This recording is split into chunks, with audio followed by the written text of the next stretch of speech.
race. If you have any questions or anything in chat, please feel free to just ask. And I'm Glitch Cat. I don't know if I mentioned that. I'll be doing my best to give you the play-by-play and explain everything that's going on. Like I said, if I wasn't clear before, if you're new and you haven't seen a Romhack race before, the racers here have no idea what the level is going to be. They don't know what they're going to have to do, and they will just have to use their wits and skill. I haven't been heard. Oh, hello. Well, well, hello everybody, and welcome to 2022. We are hitting the ground running here with a level from Orca BLN, 5 in all categories except execution. That's a 6 out of 10. Welcome to the year of the Tiger. Shoutouts to West Slasher. I hope you all are having a great night. It is good to see you. To recap, this is Romhack Races. We're all very excited. Brand new Kaizo level you've never seen before. Year of the Tiger from Orca BLN. You Fail Me Muzzle, RB Pimlico, B2 DE81 starting us off. And let's get to it. Hit the ground running. 2022, first Romhack race of the year. We have got some tech here. Orca, a very talented and creative tech designer. And Doc said before we started the race that I was going to love this, and I already do. This looks like we are going to be hitting the ground running with some item abuse in this level. There is a lot going on. First thing, RB Pimlico B2 down there, kicking the shell to the left and getting that mushroom to damage boost. That'll let them run across the munchers, get off the green shell by bouncing on it, and they're holding a P-switch, allowing them to toss it up and open the gate by hitting the on-off switches up at the top there. No worries on the tech. It's a new year. You know, the Y2K. You know, it's a Y2K bug. We got You Fail Me and Muzzle in the upper part of your screen, making big progress already.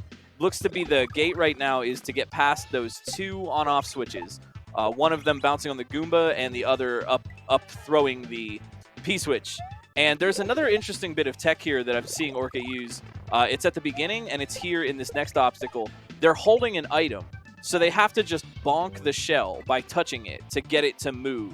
And it looks like by carrying this P-switch, we're going to require more bonks throughout the level. So watch for that by just activating a shell just by touching it.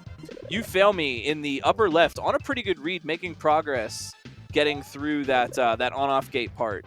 This is a level where consistency is really going to come into play. These item abuse tricks can be, how should I say, particular. And if you can learn to get it consistently and stop dying at the part you already learned, that is going to be powerful in the race here. Looks like You Fail Me in the upper left making big moves, grabbing the P-switch, bonking it. Okay, they've got a chance for a damage boost now. Detu, though, in the lower right. Looks like You Fail Me. Here we go. But what is this? Oh, haha, the trick at the end. So I got to explain the mushroom that's going on here.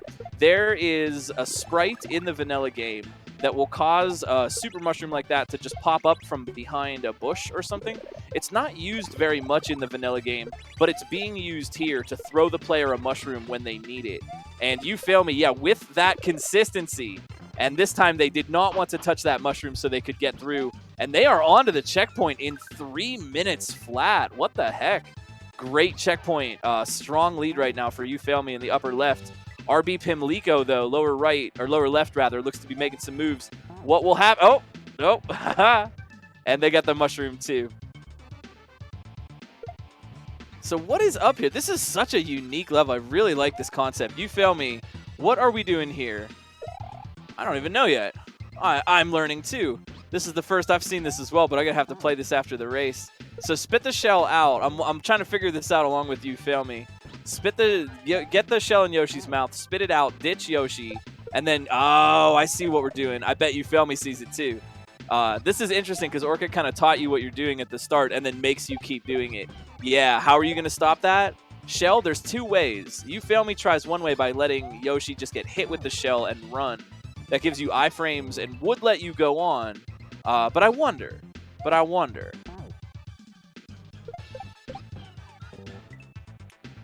Yo, there it is. Yo, RB Pimlico also on the checkpoint. So we've got a tight race right now. RB with the H and You Fail Me in the left side. So what is the play? You fail me kind of experimenting a little bit with this. There are a few options for what you could do at this part. So the racers are kind of thinking this through right now, and if they're clever, which most of them are, trying to try different things. So you're going to see players try a couple of things, and you might wonder, like, why are they doing it that way? They're experimenting. They're trying. You could throw the yellow shell here. Here goes RB Pimlico doing a little experiment.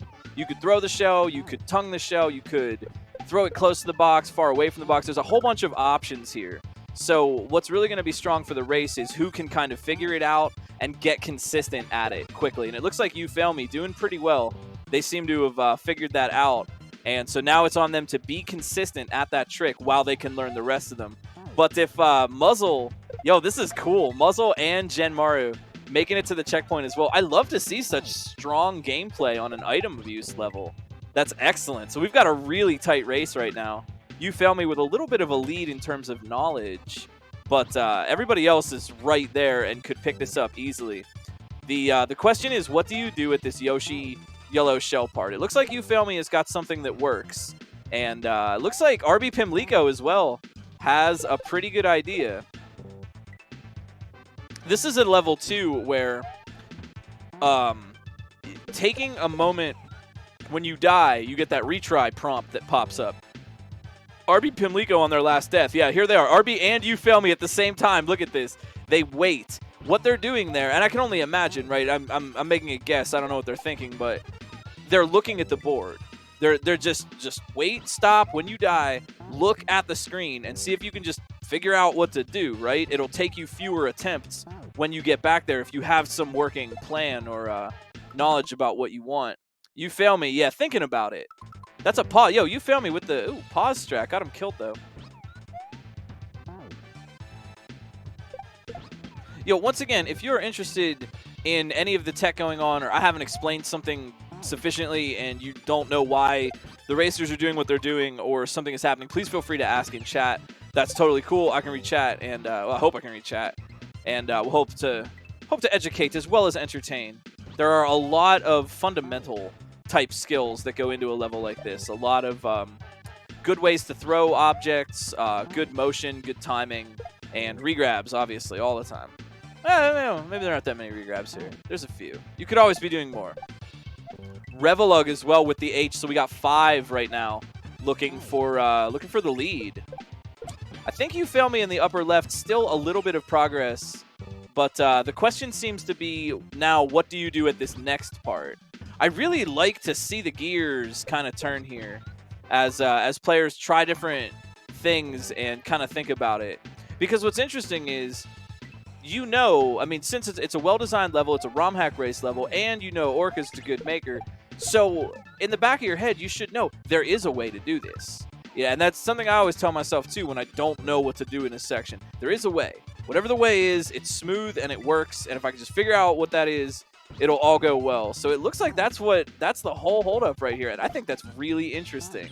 What is going to happen? 8 total on this section. So if we start seeing someone get past the on-off note block section, we'll try to rotate them in. But it could be one of these 4. Also, I want to say big shout-outs to the scouts as well. 9 is 9 now. Jeez, what a race. That's awesome. Big shout-outs to the scouts for keeping up with all of this and letting us know who to rotate in. Yo, let's call the Nintendo cheat hotline. Louis Duce, B2DE. Moving in, Louis Duce in the upper right. Thinking about it. I love this thought. I love this thought process. This is cool. Thinking is cool.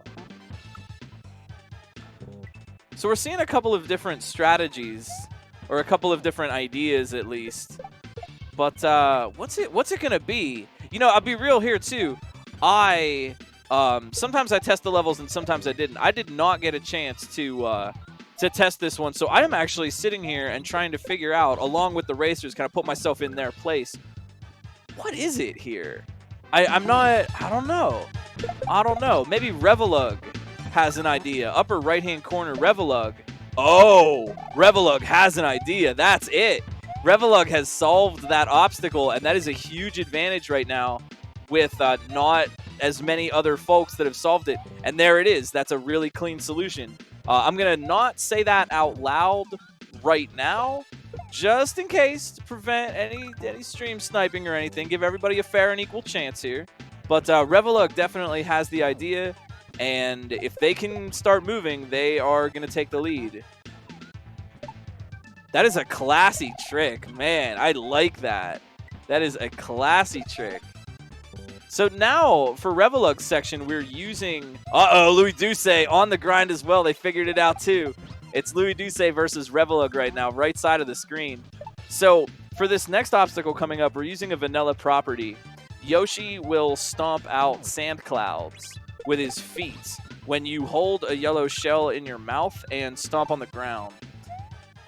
There's not a lot of Kaizo tech to do with that, but it's kind of cool anyway, and we're seeing some cool applications. The thing about that tech, Revelug, let's go. The thing about the sand cloud tech is if a sand cloud were to touch another sprite, a shell or an Agumba in this case, it'll flip that sprite up into the air.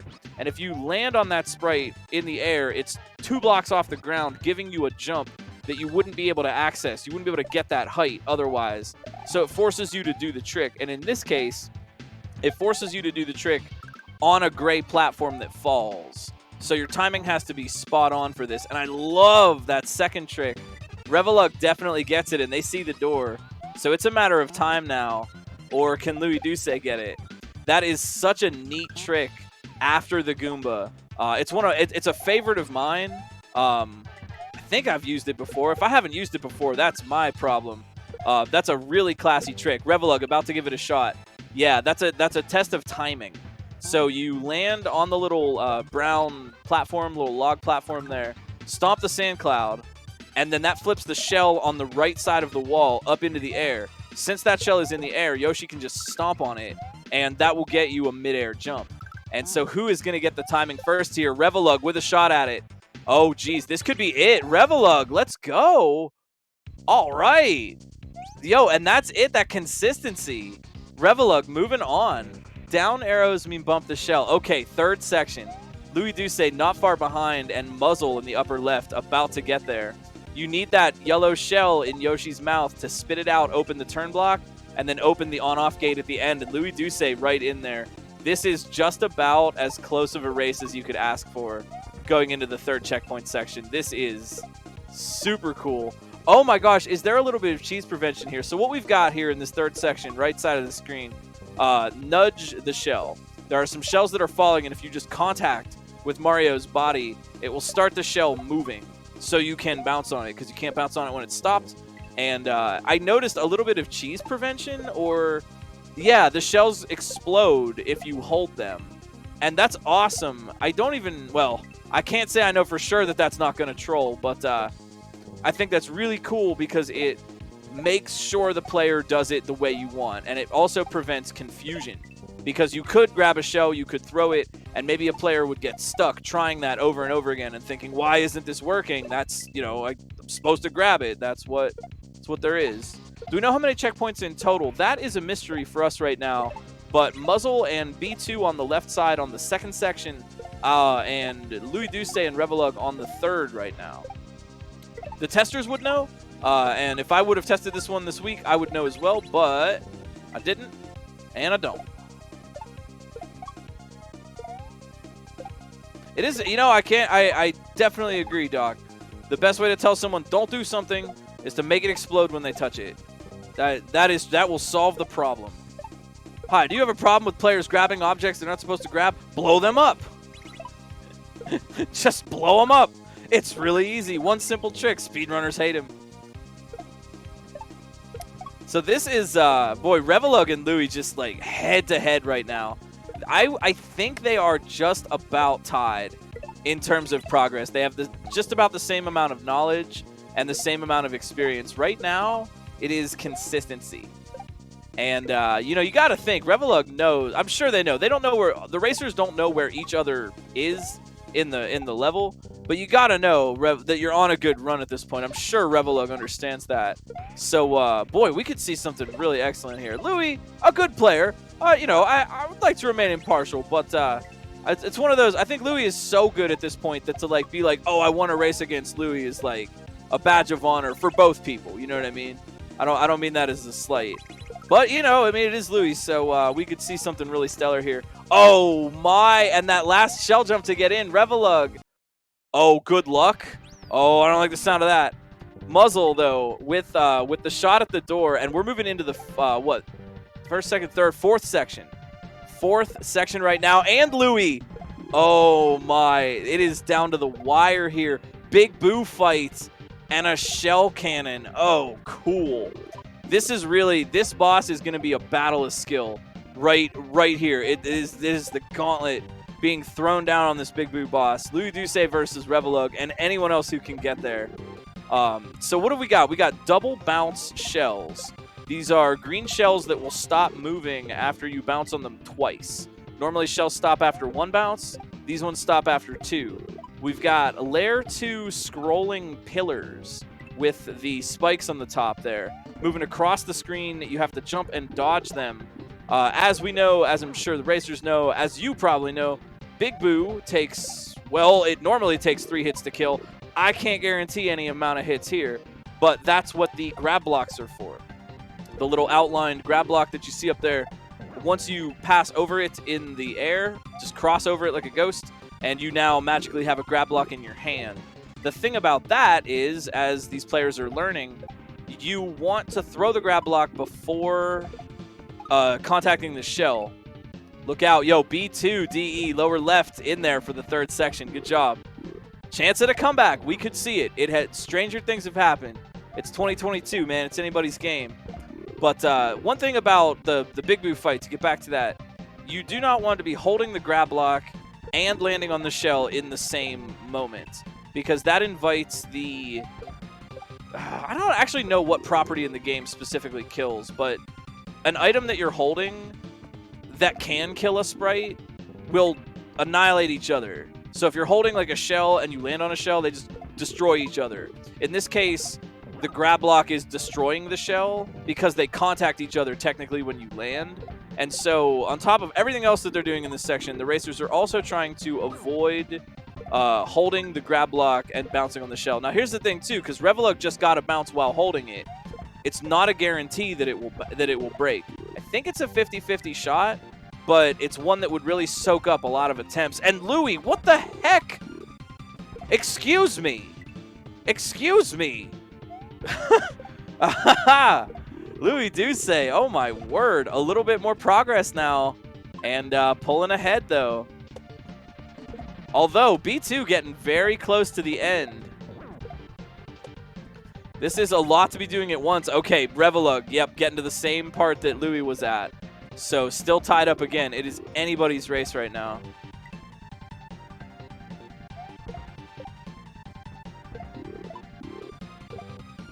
Muzzle.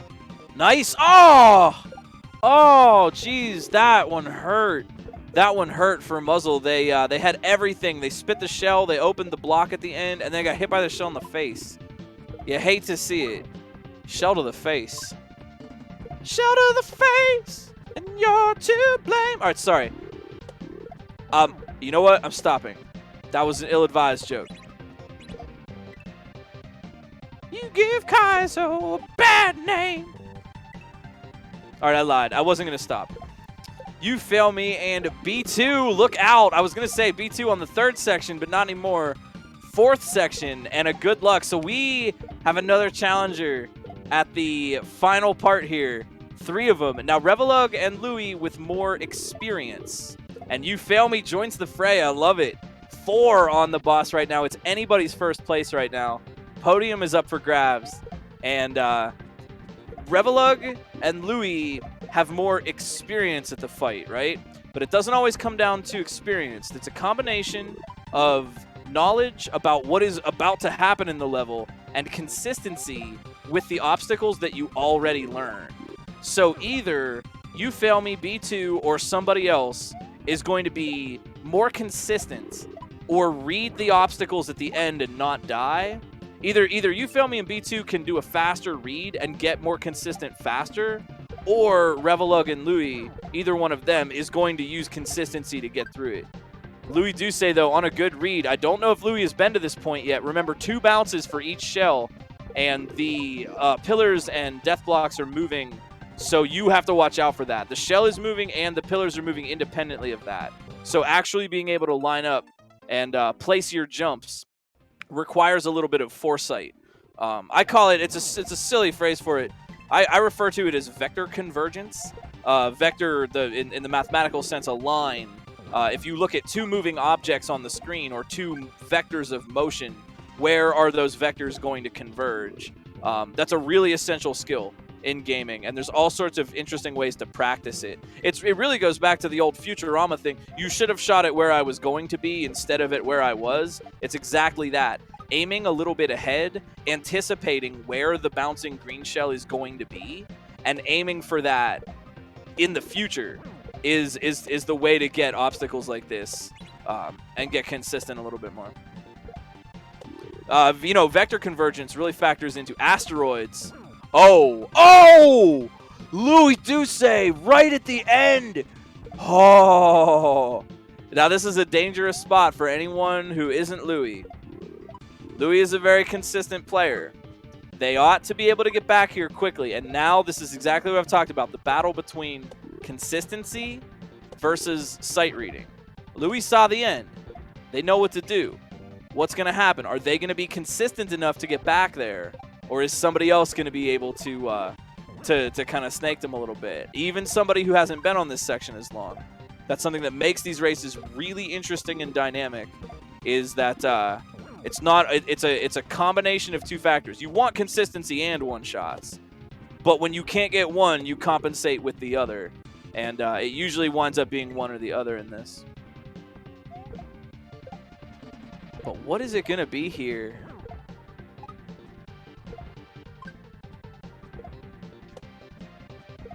Uh-oh. We might have a real contender. Gen Maru has been swapped in on the restream, and they have also seen the final wall. So it is a dead heat right now. Gen Maru versus Louis Duce, Revelug, You Fail Me, and the rest just one obstacle behind. 21 minutes, almost 22 into this. This is a very tight race. If this is what we're going to get from Romhack races in the new year, it is going to be a stellar year for hacking. And it looks like... Oh, could it be? Could it be? Uh-oh. Louis Duce. All right, there it is. Nicely done. Nicely done, Louis Duce. A little bit behind, too. Revelug did get there like 1 or 2 deaths ahead. And a very solid win. Louis Duce, well played. That's that consistency. That is the consistency in action. You learned the obstacle already. You need to beat the 5th obstacle. You learned 1, 2, 3, and 4. Don't die on 1, 2, 3, or 4 as you're getting there. That's the thing I mean about consistency. Once you did it, you learned it. How quickly can you go from I don't know this obstacle to I will get this obstacle every single time?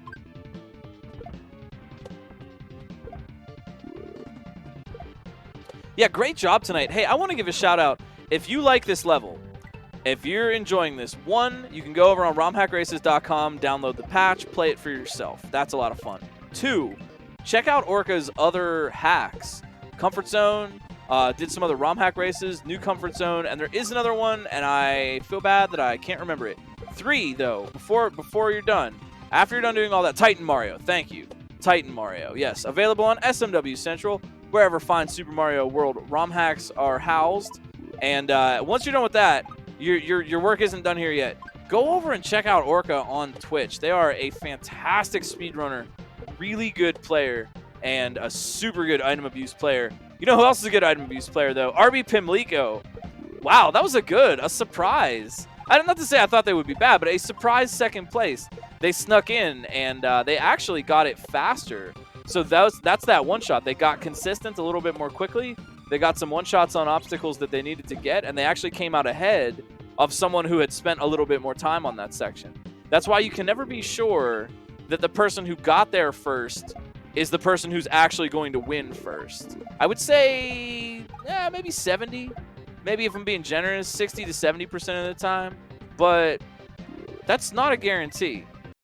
And with good reads or just having a particular bit of tech be your specialty, you could pull off something like that. Nicely done. Very nicely done. RB Pimlico, Louis Dustay in first tonight, waiting on third. We are here to support everybody, though, for what it's worth. You know, Romhack races. It's a race. There's a winner. There's a podium. But I think we win if we have fun, and that's what it's all about. So don't forget, check out all the racers. Drop a follow for us here on Romhack Races. We do these every Saturday night if you're digging it. And definitely go and check out some other friends in the Romhack community. There are a lot of cool people playing a lot of cool stuff, and I know a ton of these racers would love it if you would show up in their chats and say, hey, I saw you in Romhack Races. You did really well. That would make someone feel good, and it's free. It's a free, fun way. So, you know, just want to make sure I plug for all my homies. Happy New Year to everybody, by the way. Happy New Year. I hope that 2022 finds you well, comfortable, and motivated for some good things to come. I have a good feeling about this year. I would say so far this has been an absolutely stellar year. Great. It has been awesome. Not a single thing went wrong. And no, the year is young, but I have a really good feeling. I don't know. I got a good hunch. Oh, geez. Whoa. Hold up. Revelug. You know what else is a good feeling? Making it to the end. Nicely done. I'm proud. I'm pleased with that. Good job, Revelug. Good job. I feel like they getting the bounce combos on a moving shell like that, predicting where the shell is going to be, that's rough. That's rough stuff. So nicely done and a very well-earned podium. Good job, Revelug. That was a very, very, very strong win. Carried the race for a while there. You fail me. Uh-oh. Done. Not failing anybody tonight. Well played. Now they're coming in. Now we're going to have a very tight leaderboard. Muzzle coming in the upper right. Genmaru, B2DE, chucking ghost blocks at the Boo Boss.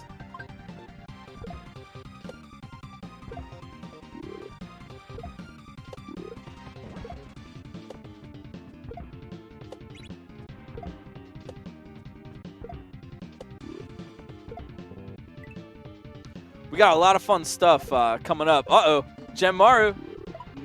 Nice! Oh, by the skin of their teeth.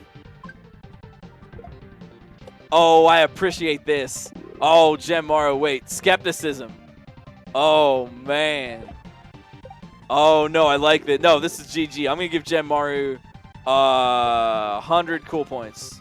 122 cool points for the skepticism. The skepticism. They thought, maybe that will kill me if I touch it. Maybe a fish will fall on me. Maybe there'll be a block. I don't know if it's lack of trust. I think it's just a healthy amount of skepticism. Detdu coming back into the lower left. TD Warrior, HS in the upper left. Muzzle in the upper right. Detdu in the lower left. My bad. B2 in the lower right. Everybody working on the boss. I am super impressed. Everybody hit the ground running today. I hope you can play as well in 2022 as these racers are doing right now. Got a good feeling about this year. Feels got a good feeling. I think soon may the Wellerman come, you know, as it were, to bring us sugar and tea and rum.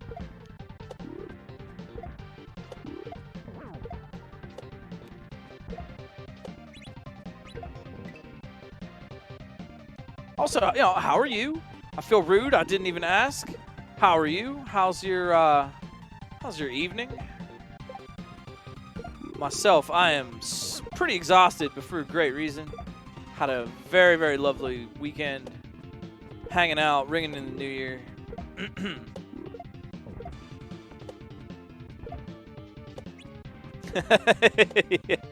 Yeah, me too. yeah, that's right. Me too.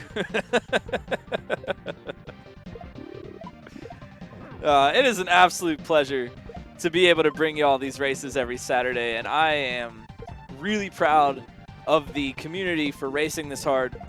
And you all hear my silly voice talking to you, but Romhack Races is brought to you by volunteers in our community. Dr. No, Kelgan, Osu, Marcy, SJ, Orca, Sojo, Om Nom Nom Nom Nom, and D to the fourth, and I hope I didn't forget anybody.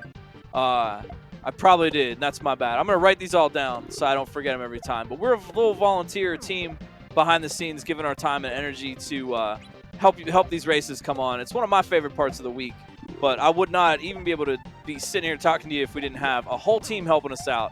Oh, B2! No! Someone nudge B2 slightly off the edge there. Just give him a little nudge. A little elbow to the gut there. Come on, move away from the wall. That's a tricky obstacle because the way the screen is moving, you're naturally inclined to want to get close to that right wall because you think, oh, I don't want to be on the left. The screen is going to crush me. So it's easy to over-tap on your position and bop the wall when you're just trying to get up close to it. You almost turned on ice physics here. Oh, I like that because, see, that's a trick that I would pull, Orca. That's definitely a trick I would pull. I really think it's funny when a level uses ice physics for exactly one thing. I've done that before myself, where the whole time you're bouncing on something, so you would never even notice that there's ice physics in the first place. And then finally, when you land at the very end, whoop, ice physics. I like that. I think that's funny. I like that trick. I'm always like, I gotta laugh when I get played by that trick because it's a good one. It's a freaking good trick. You fail me, yo. Thank you so much for the raid. Oh, I hope you are doing well. Well, we were hesitant to ask about it, but Da Vinci's Fancy Mustard has in fact renewed their sponsorship for another year and will be building the Da Vinci's Fancy Yellow Mustard Thunderdome in honor of B2DE81 winning the level. New for 2022, the Da Vinci's Fancy Yellow Muncher Dome, bringing you Romhack races on a Jumbotron that's shaped like a big bottle of mustard, and it has a mustache on it. That's Da Vinci's Fancy Yellow Mustard, still sponsoring Romhack races and unsponsored small streamers around the globe. Misha Vargas coming in the upper right, Muzzle in the lower right, Detu, TD Warrior, GG, B2. Strong clears tonight, man. Did Jins just level up over the holiday? Did you just get like a ton of experience points for Christmas? Because folks are playing well right now, man. Oh man. I gotta say, I love that you're constantly getting 8,000 points from the shell instead of 1-ups. That is nice. And I think people don't like hearing the 1-up sound over and over again in a level like this, so I think it's a smart choice as well in terms of design. But for me, I just like the points. There's not a lot of ways to organically get a shell stuck at 8,000 points. That is a pretty big bonus. Yes. Yes. You know, if you're looking for some quality of life patches for your next ROM hacking outing, check out the brand new Romhack Races base ROM. You can download the file on our Discord server and probably on our website too. It's got a ton of really cool stuff prepackaged in that makes starting out a Mario World ROM hack a lot easier. You don't have to worry about setting up your files and patching a bunch of stuff. It's all right there for you. Simple instructions with some really nice quality of life features and fixes thrown in. Think of it basically like a canvas. Instead of having to make your own canvas and then, you know, instead of having to like skin a deer and bleach the hide and wrap it, you just go to the art store and buy a canvas. That's kind of what we got. You know, it's nice, it's pre-made, ready to go, ready for your ideas. And if you want to try some of those ideas out by making a level for Romhack Races, you can sign up over on the website too. I personally hope to see some new makers for 2022. We've got a lot of good levels, and I'm always glad to see old friends return, just like Valdio's level next week and Orca's level from before. I know they did Whiteland from a previous Romhack race, and those are always fun, don't get me wrong. But I am hoping to see some new makers because 2021 brought a lot of cool new hacks to the table, and I'm hoping that maybe some of those makers might get interested and want to make a Romhack race level. It's a lot easier than a hack. You only have to make one level instead of like 20 or something. Those Kaizo expert hacks have really been trending upwards lately. There's like a 29 exit hack or something. Holy moly. Precision 89 million.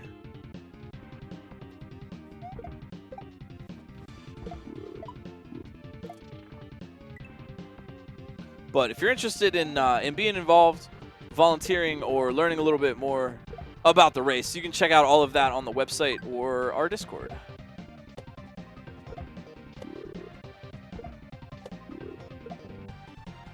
Wow, that is an interesting knowledge tidbit there. There are more hack authors in 2021 than there were hacks in 2020. That's neat. That is really neat.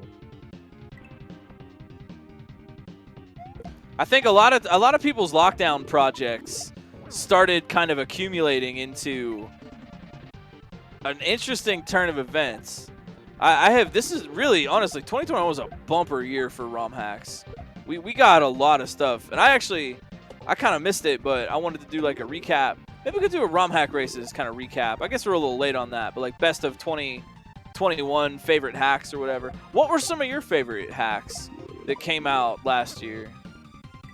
And I know, I'm not just saying this because they're in chat, but I will say Luminescent, Oops All Grasslands, Supersonic Saves the World, El Dorado, very good one.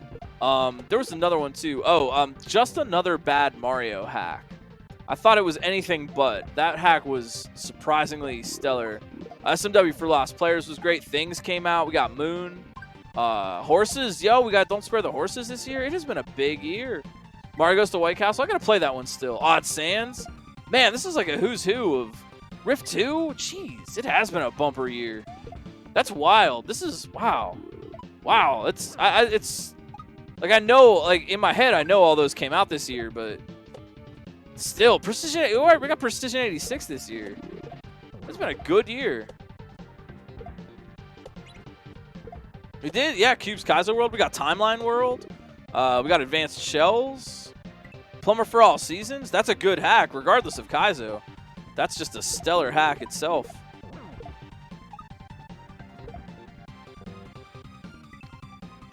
Oh, Hegera, not for long. Not for long. I actually wanted to speedrun Lost Players. I was thinking about it over the weekend, and I think I'm going to do that. At least route it. It's going to be so fun to route.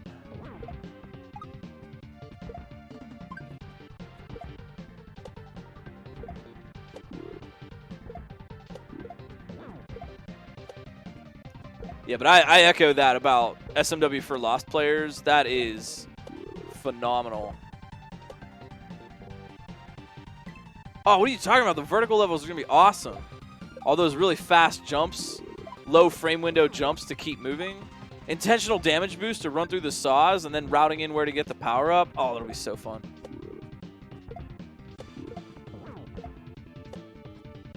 Interstellar, yo, another good one.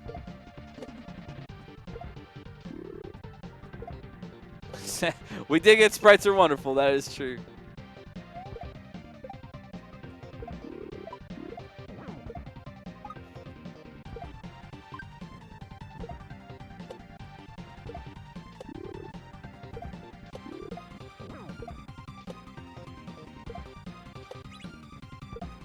Yup, we got things. We got Momentum Mori.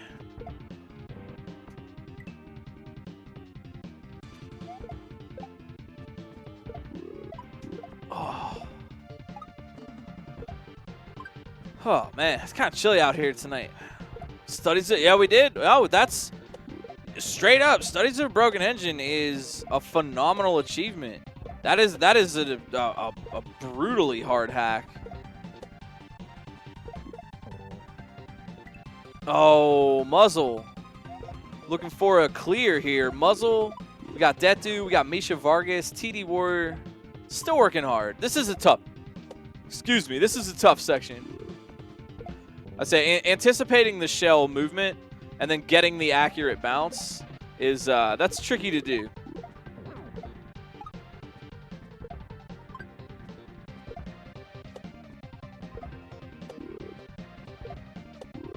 Also, again, if you have any questions or anything, feel free to ask in chat. There's only so much play-by-play I can give on exactly the same obstacles before I feel like everybody gets it already.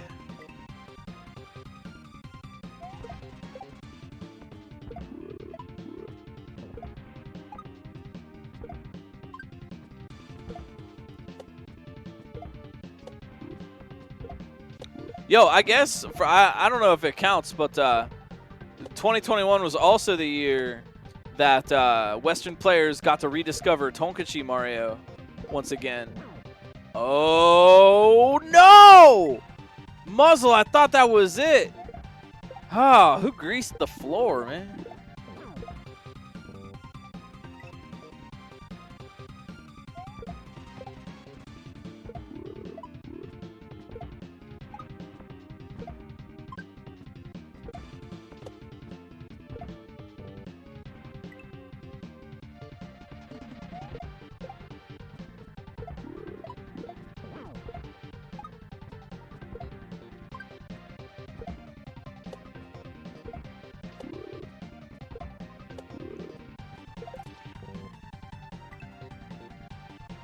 Yeah, say what standard hacks did I miss? Plumber for All Seasons was a big one, but there were others. Plumber Arak, yeah, Gaiden, yeah, I forgot about Gaiden, yeah. SMW remade from memory. Man, all of these came out this year. Yeah, Arak, Gaiden, SMW, Peach's Adventure, yeah, another good one. These all came out this year? Man, long year. Yeah, Muzzle, let's go! Muzzle for the win, grabbing the moon. Well done. Well done. That was good. That was a good redemption. That was a good redemption. Muzzle, you got it. You got the sub 41. Well done. Sub 41. I love that band. That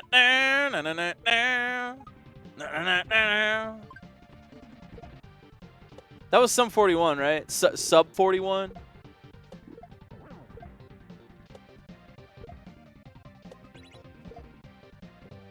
Come on, that joke was funnier than you acted. Oh, Misha Vargas, rough break. Had the block, but did not toss it.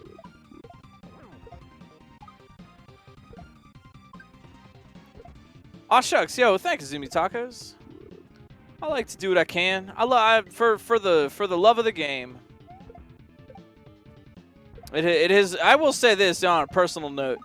It has been an absolute pleasure to watch over the past 5, 6-ish years, Kaizo, to watch it grow, to watch it develop, to have year after year with literally more awesome hacks coming out than I can even like remember in one sitting, and I need help from people to remember them all.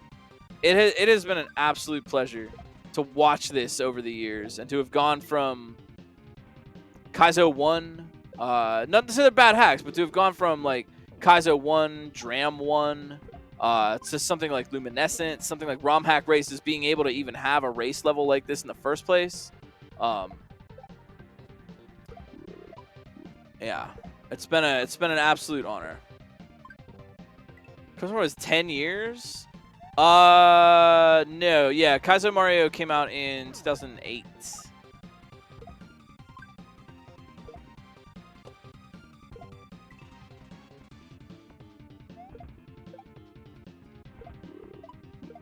Yeah, Kaizo 3 is 10 years old. Kaizo 3 came out in 2010. Although, of course, the first technical Kaizo hack came out in 1987. And you can read more on that one article that I wrote. Slightly shameless self-promotion. But I was very proud to bring that to the to Western players this year. Yeah, the first ever Tonkachi Mario turns 35 this year. You know something that's interesting? This is just a little anecdote while we're hanging out. I don't want to take away from the race here. TD Warrior, Misha, Detu, Chef Boy Eric in the lower right, all doing very well, working on the final boss. But there's something, I share a little anecdote, something that I learned that I think was interesting in my travels through ancient ROM hacking history. You know, in researching for that article, I checked out a lot of old sites. I read a lot of old forums. I dug through a lot of Wayback Machine links and archive pages and stuff. Translated a lot of stuff from Japanese. I don't speak Japanese. I use DeepL to do it. But, you know, constantly plugging things into the translator and trying to make sense of slightly imperfect translations sometimes. Yo, let's go. You know, it's not imperfect. Misha Vargas. No hesitation. Right up to that orb. Nicely done. Great shell orb. Good job, Misha. Sub-hour. Very well played. Sub-45. Let's go. But, in doing all this research about the ancient SMB1 hacking communities, something struck me was that as early as 2005, 2006 maybe, the SMB1 hacking community had already achieved a really high degree of sophistication. And what I mean by that is a lot of the conversations that we have in this very super modern age of Kaizo, those conversations are age-old. Conversations like, how much advanced tech should I expect the player to know? Should I teach them the tech? Should I teach them a little bit and then make them do it? Should I make a puzzle hack? Should I troll them? Is this an unfair troll? How hard is too hard? All of these same kinds of questions, they were asking themselves back and having those same conversations all the way back in 2005, 2004, 3. And I think that's really interesting for a number of reasons. One, because that means that these conversations are as old as ROM hacking themselves. There isn't really an answer for that, right? There's not. We haven't solved this. We just keep kind of having these same ideas over and over again. And to me, that says, to me, that lends more to the idea that you can do whatever you want. If you want to make a troll hack, make a troll. If you want to make a super tough, super item abuse level, make that. There's precedent for all of that. And it was all talked about a long time before I ever started doing anything like that. I just think that's interesting. All you have to do is start modifying Mario, and suddenly all these questions start arising. What tech do I use? What tricks do I use? Should I teach players the tricks? I found a Romhack archive, SMB1 from 2005, and it had difficulty rankings for the hacks, tons of patches. It had easy, beginner, super expert, never play this, way too hard, troll tags, puzzle tags.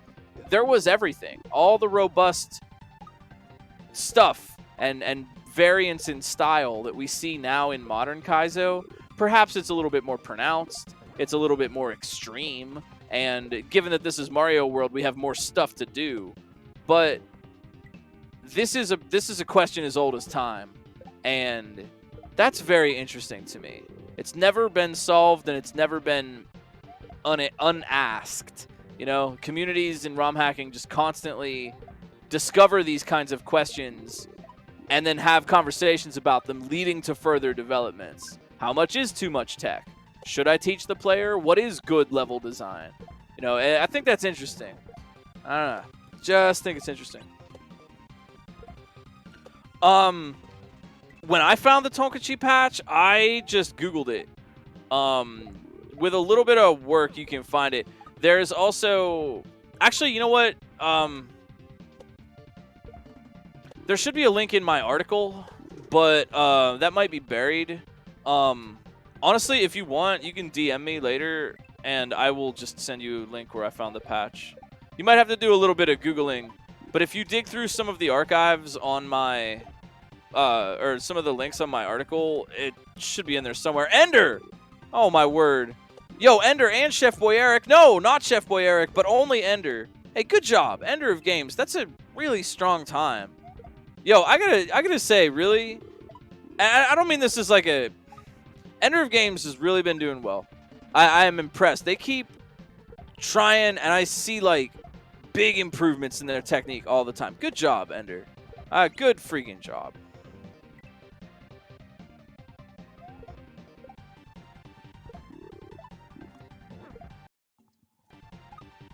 Yo, it's Chon. Chon Dontor in the upper right. TD Warrior in the upper left. Detu lower left. And Chef Boy Eric with the really sad death right at the end.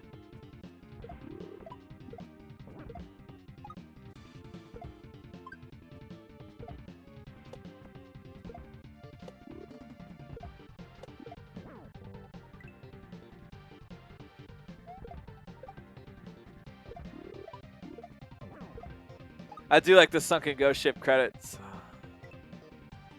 A fantastic level once again. Check out Orca BLN on Twitch and on SMW Central. Is there a modern Japanese SMW ROM hacking community? Yes.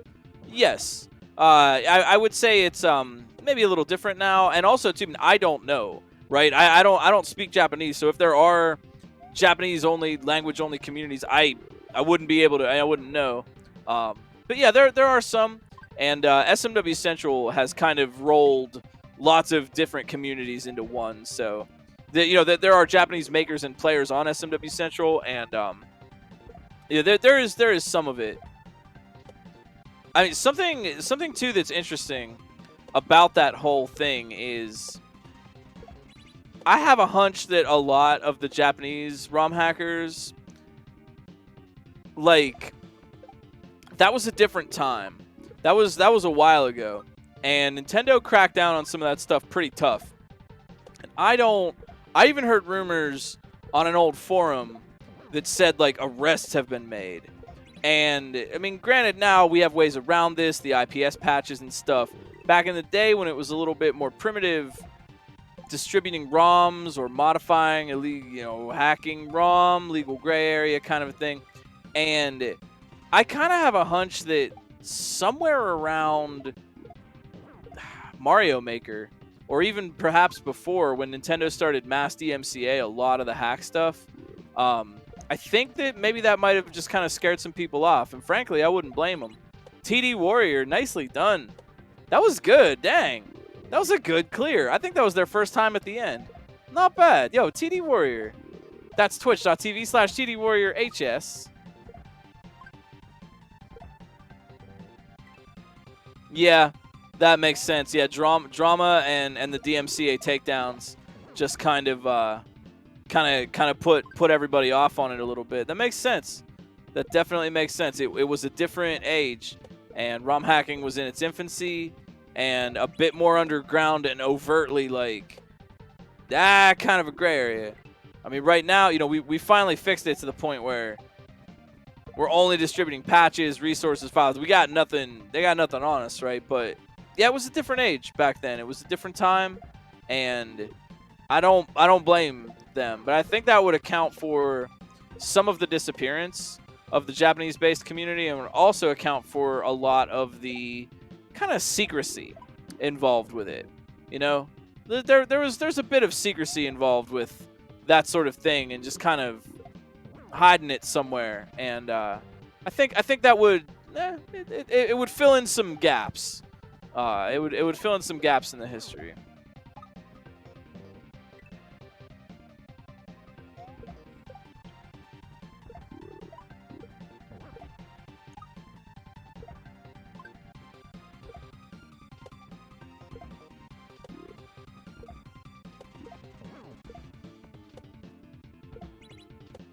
But I don't know. I just think it's cool.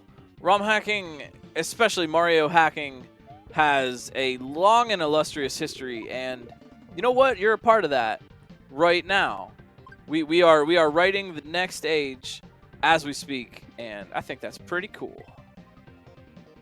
Chef Boy Eric, yo, GG, cooking up a delicious ravioli of success and good skills and one diced shell orb. That doesn't sound like a delicious ravioli, but maybe it is. I'm not here to judge. Ender, thank you for the raid, and thanks for racing with us. Zaplex and CO Kadelic hanging out in the second, no, I forget. What number? Third. And we are now down the final four.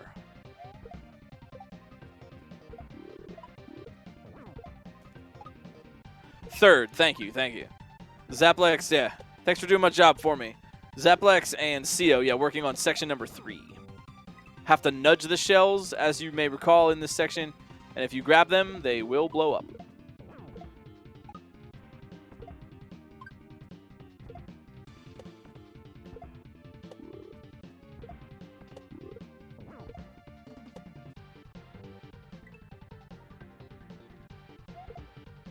You know, this is the final 4 racers we have for tonight, but if you are at all interested in signing up and trying one of these out for yourself, they're not always as hard as this, and we do give a difficulty ranking ahead of time. You can go on over to romhackraces.com, sign up, and try it out for yourself. No obligation. See store for details. No terms and conditions apply. Well, one minor one. Just use the layout so that we can crop your stream easily. But other than that, no terms and conditions apply. Zaplex, let's go. Wow, nicely done. Moving on to the boss in under an hour. Oh, yeah, that's going to be fun. Yeah, we should hype that up a little bit. Doc, good reminder.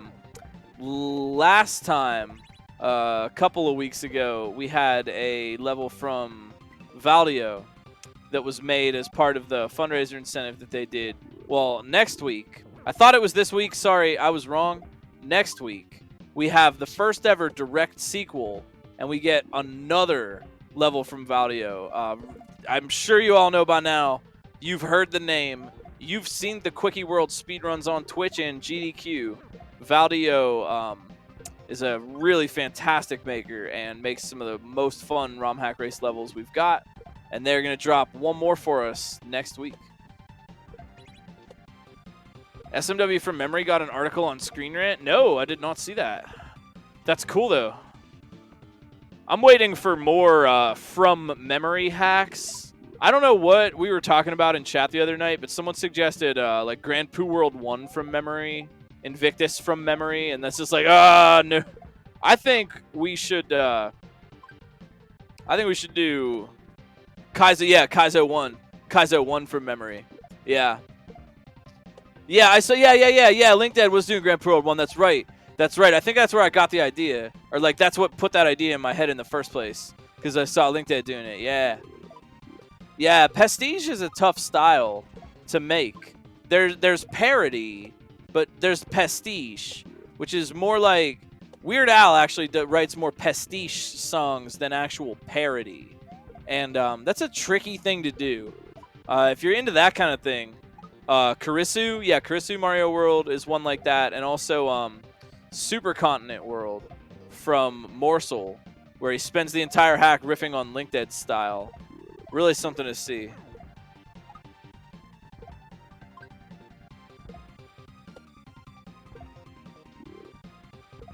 Even just a hack that was just Kaizo from Memory and you just built whatever level you wanted from Memory. Just pick a Kaizo level and build it from Memory.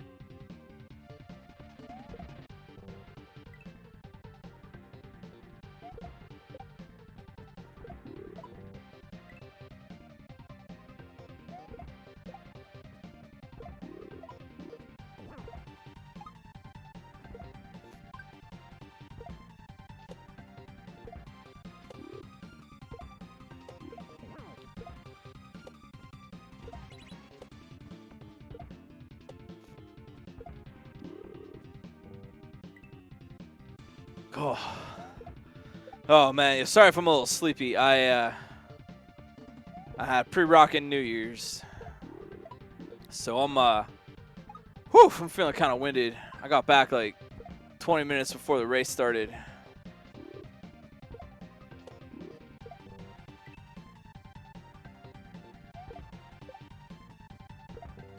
I say, I hope you all had a nice New Year's and a nice holiday season. Looking forward to the things ahead.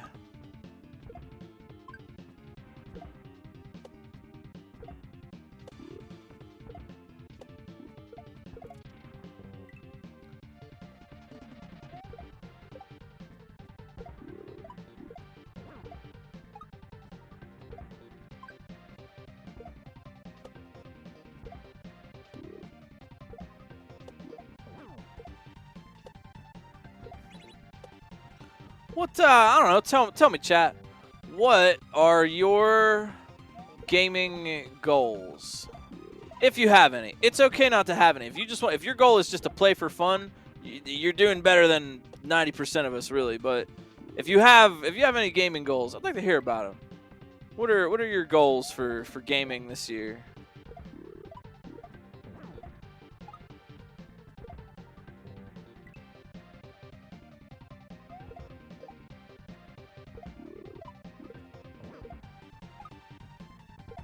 Finish hacks before starting new ones. Actually, you know, I don't can't say I dislike that approach though, of switching between multiple hacks. That's not a bad idea. Like it gets you playing more different things.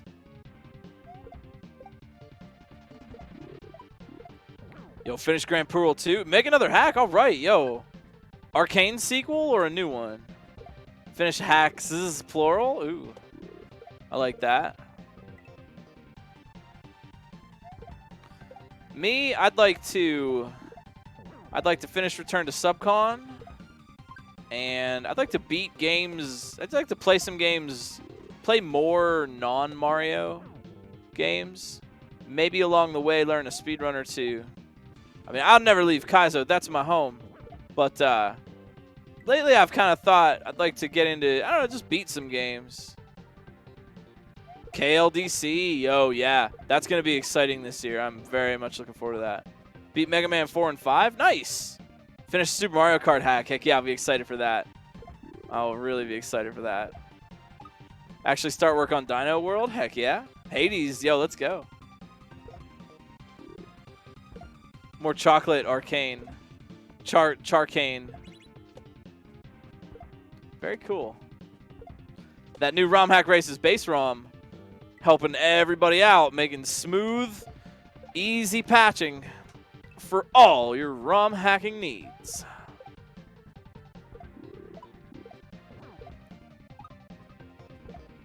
Zaplex Chon Detu right now working on the boss. Seo Kadelic one section behind.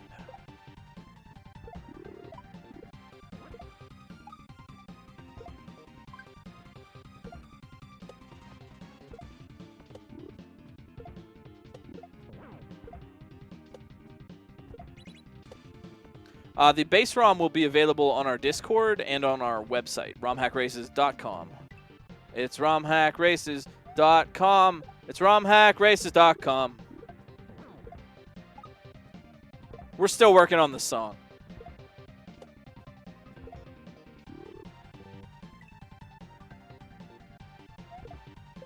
Really, it's kind of a ripoff of the Da Vinci's Fancy Yellow Mustard jingle. Da Vinci's Fancy Yellow Mustard. It's fancy and yellow. What else do you want?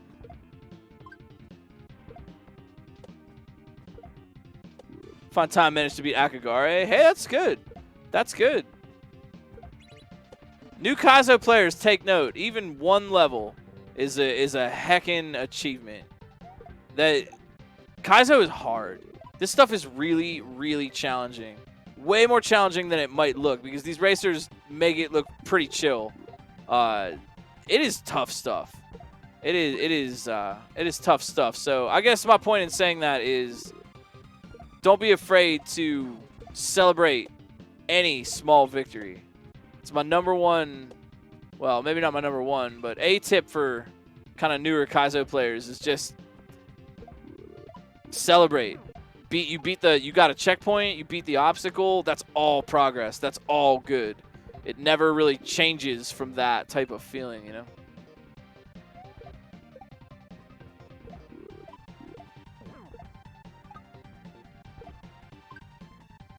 Oh, you know what? I have another gaming goal for this year. I guess this could be kind of an announcement, but really I got nothing to show yet. It's just an announcement of intention. But this is a personal content kind of goal for me, GlitchCat, this year.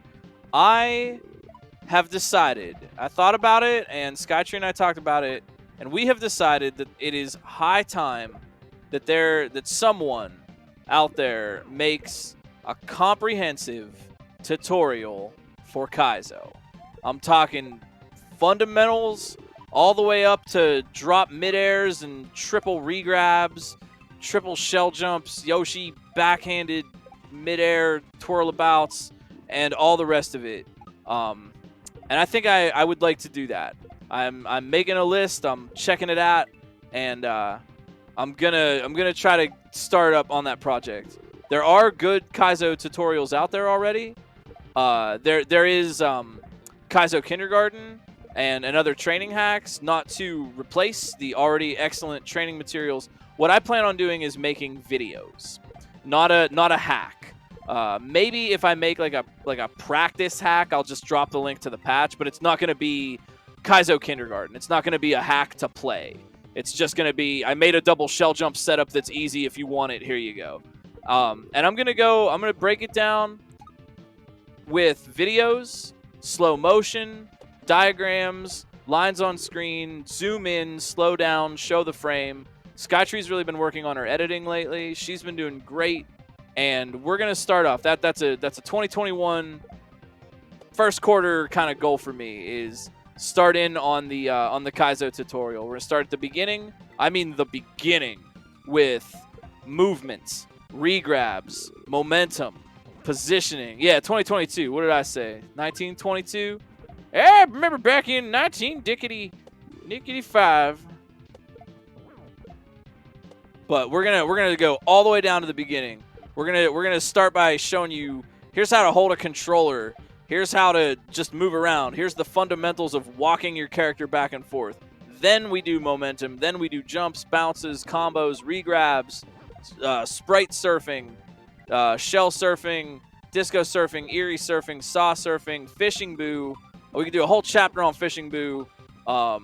We're gonna get a comprehensive Kaizo tutorial, and hopefully by the time I'm done, along with all the other stellar learning materials that people have and are making, you will be able to watch my series of videos to explain in depth with diagrams and slow motion everything that you would need to know to start yourself on Kaizo. Now, granted, it's my method, you know, but I think it's pretty effective, don't you?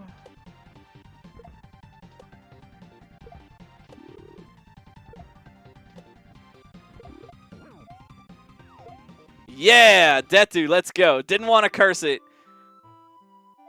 Didn't want to curse it. No moon. Were they skeptical? Were they skeptical of the moon? Hey, well done, Detu. That was great. Twitch.tv/Detu. Give them a follow.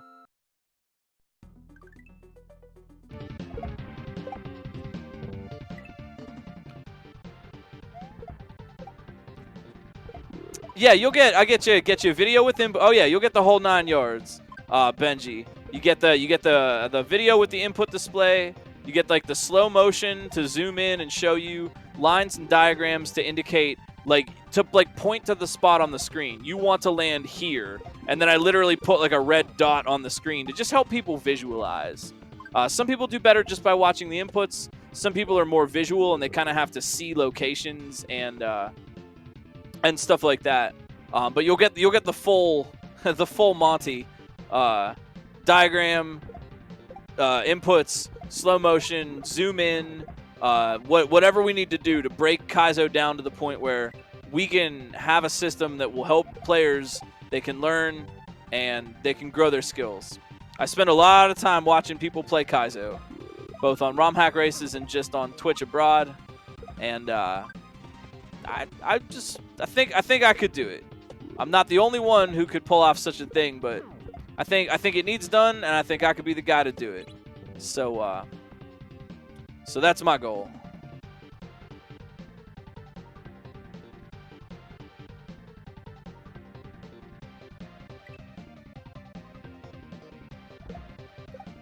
We got Zaplex, we got Chon, we got Co Kadelic.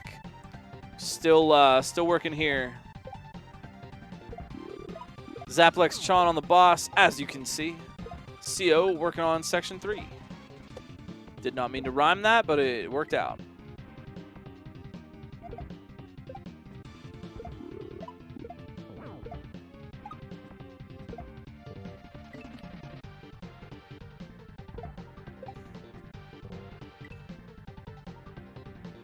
I think CO might be up throwing that red shell one too many times. But maybe, I think it, yeah, did it like explode in their hand or something one time? I think that's why they're doing that.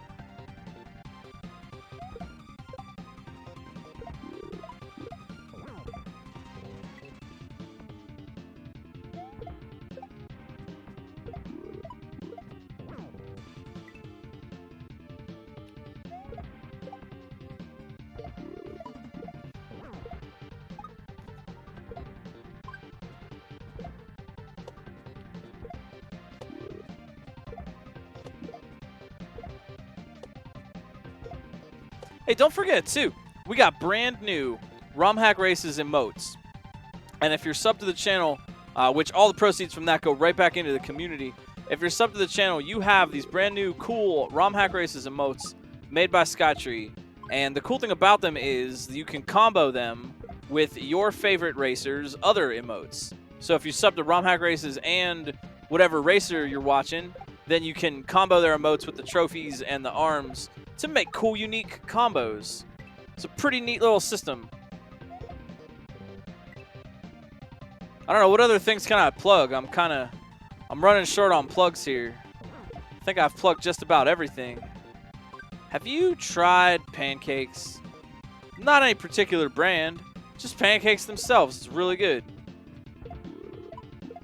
Or like, did you ever notice how Hot Drinks is a song not necessarily about Wendy's hot drinks, but just about the concept of hot drinks in general?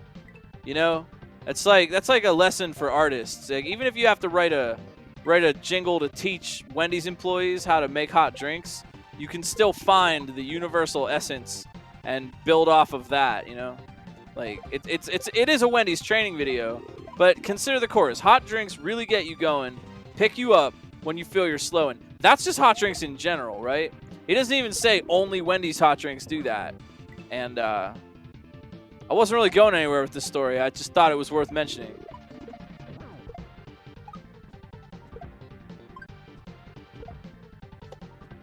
Oh no, Sean getting so close to the end there.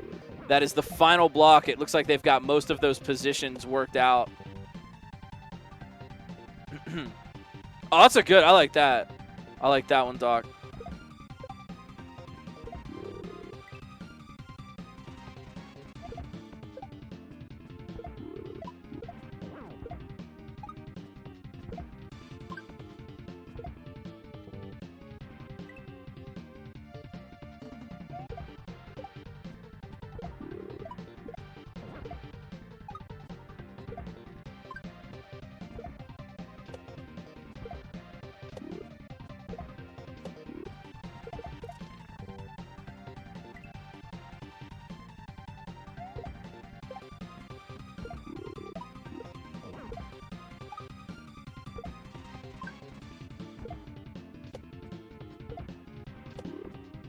Oh, man.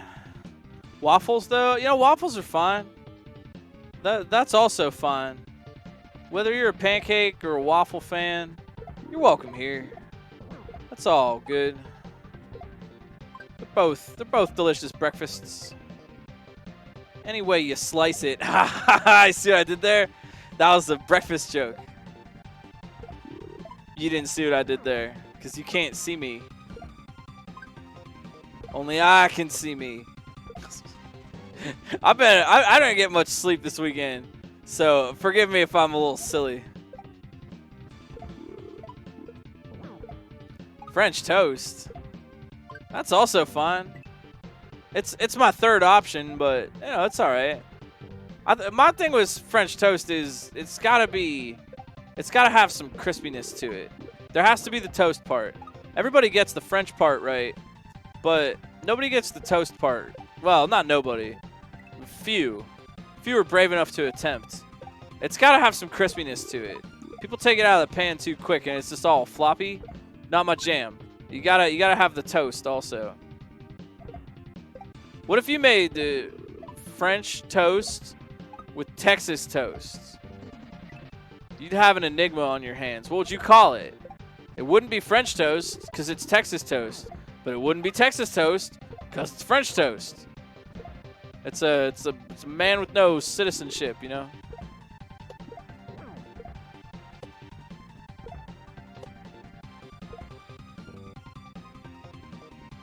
But it will be crispy underneath the syrup, where the crispiness is hidden away, so that it may delight us. You've never heard of Texas toast? It's a thing we have here in the States. That's a piece of bread, but it's bigger and it's thicker than a normal piece of bread. And because Texas is big and people wear big cowboy hats and also have have lots of big things. For some reason, we call it a Texas toast. It's just a big piece. It's literally just thick cut bread, and they call it Texas toast. I guess because Texas is big. Hey, oh my gosh, I'm sorry. I was too focused on the toast. I'm supposed to be watching the race. I'm gonna get fired. CO Kadelic, gotta congratulate on the really hard-fought win to get to the boss fight and make it here with everybody. CO joining the party. Zaplex, Chon, and CO, everybody on our screen right now working on the final boss fight of this first Romhack race of 2022.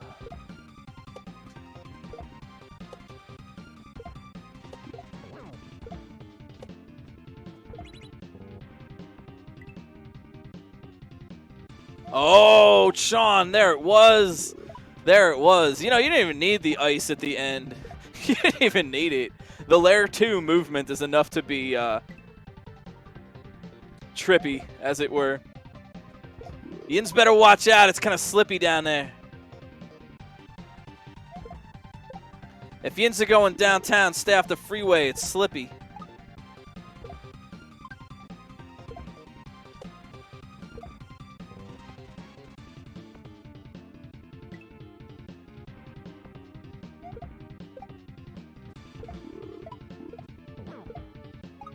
I think it's a reference to the everything is bigger in Texas thing.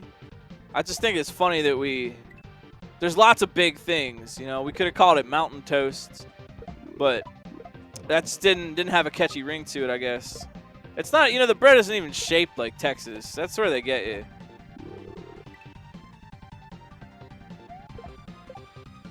And you call it Texas toast, despite the fact that it is obviously square. You know, this Texas toast is very similar to the bread they have at the bakery. No, no. Patented Texas toast. Old family recipe. For white bread. Yes. Yes, you call it Texas toast, despite the fact that it is obviously thick-cut bread.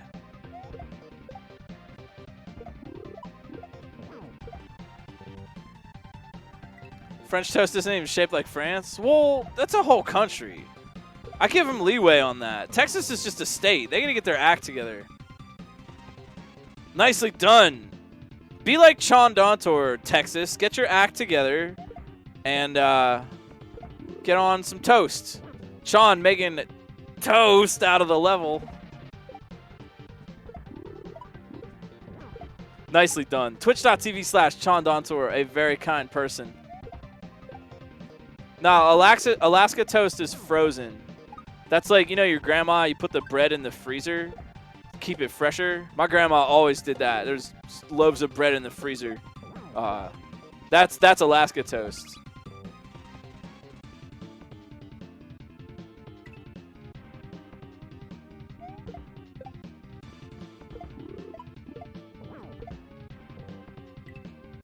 We need a state. Yeah, Wyoming. I was just thinking that. Wyoming is a really square state.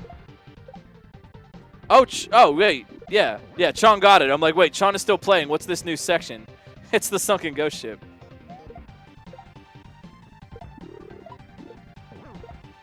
Oh, Chon, you win, man. You win, buddy. It's over.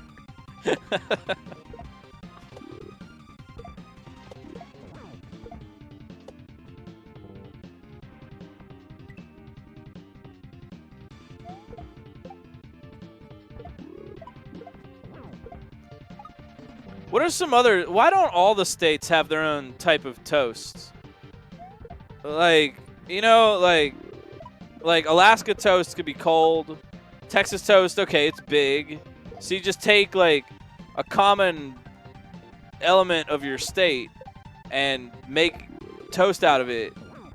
So, like, what would other toasts be? Like, what are, like, other... Like, what's, like... Florida toast. You know what? Don't answer that. You know what? Actually, we might not want to know. What about California toast?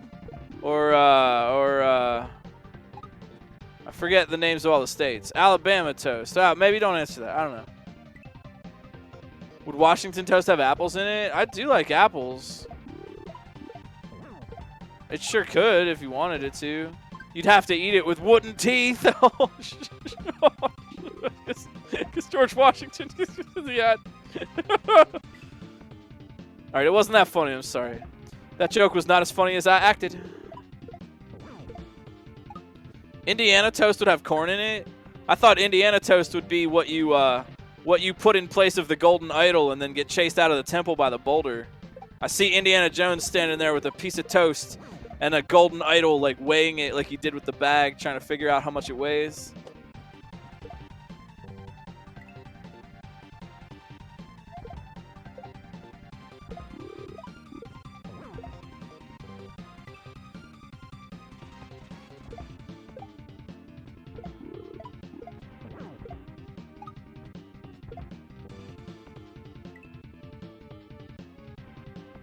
Washington, D.C. toast? You mean you have to eat the sandwich, but you don't get to vote on what goes on the sandwich?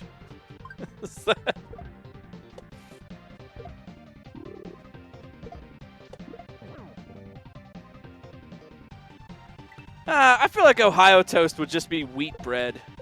It's just brown wheat bread. Just regular wheat toast. You know, or some rye maybe. The Ohio toast.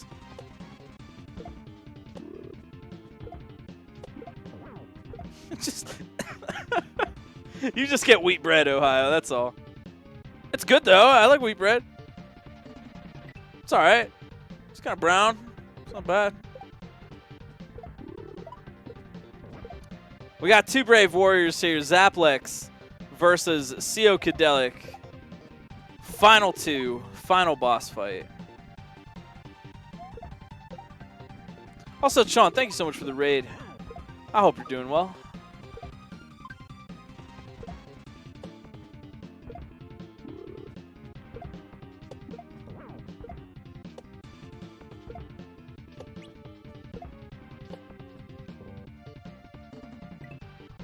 No, you were fine. The ghost ship was just the end. You beat the level and won. The race was over. You did it.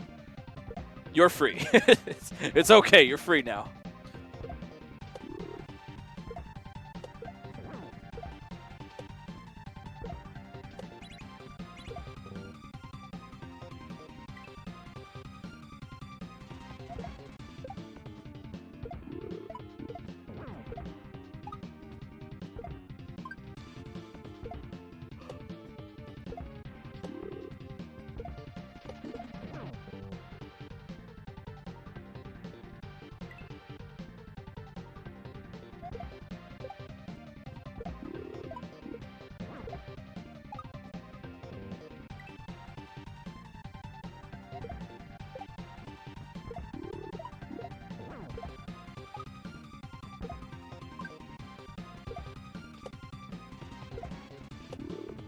Is Flavortown located in Ohio?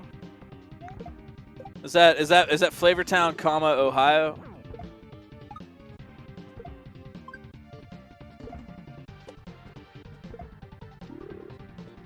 Every state has a Flavortown? Jeez. That's just like how there's like a lot of places called like Washington Boulevard, or a bunch of places called like Mr. Pizza.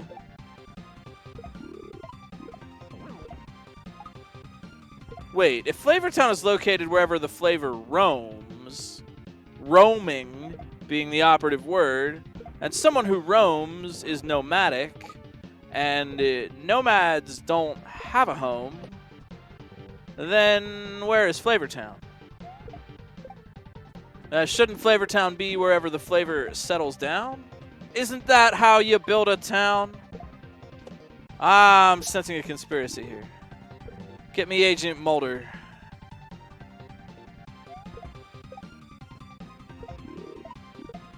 Homes have roofs.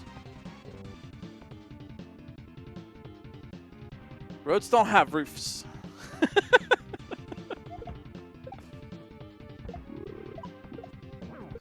Guy Fieri goes where the flavor goes. So he's always kind of like in search of Flavortown, but always arrives a little bit too late.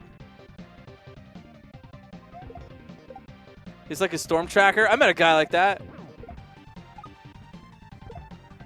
This is a dumb story. I don't know. I'm just telling this to make you laugh.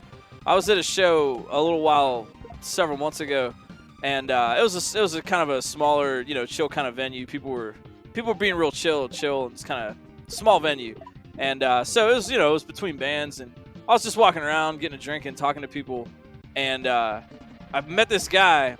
I started talking to him, and he's like, "I'm a storm chaser, man." I'm like, "Oh, that's like real cool, dude. Do you like work for like the weather service? Do you like go out in your truck? Do you what kind of gear do you use? Like, do you measure rainfall or track like wind speed or something?" And he's like, "Nah, I just go and find where there are storms, and then I go and stand in them." I'm like, "You just so you don't like work for the weather service?" "Nope, I just go and stand in storms. It's my thing, man. I chase them. I like to stand in the rain and the hurricane." I'm like, "Oh, okay." And like I couldn't tell if he was joking or not. And I pressed him for more information about it. No, he's like very serious, or at least he didn't give up the act. Yeah, he just goes where there are storms and just stands there. He just likes standing in storms, right? It sounds kind of fun. Like before I met that guy, I was like, huh, like I didn't realize that was a thing you could just do, but you make it sound pretty appealing, actually. Guy Fieri does the same thing with food. You know what? Fair. You know what? When you put it that way, I the flavor town is within. A storm loiterer. Yeah, you're gonna have to move along here. We're gonna install some anti-storm tracker spikes here on this bench. Gonna have to move along there, pal. Costs $5.95 a minute to stand in this storm. We gotta sell something, man. Nobody wants to work. Or a storm drifter.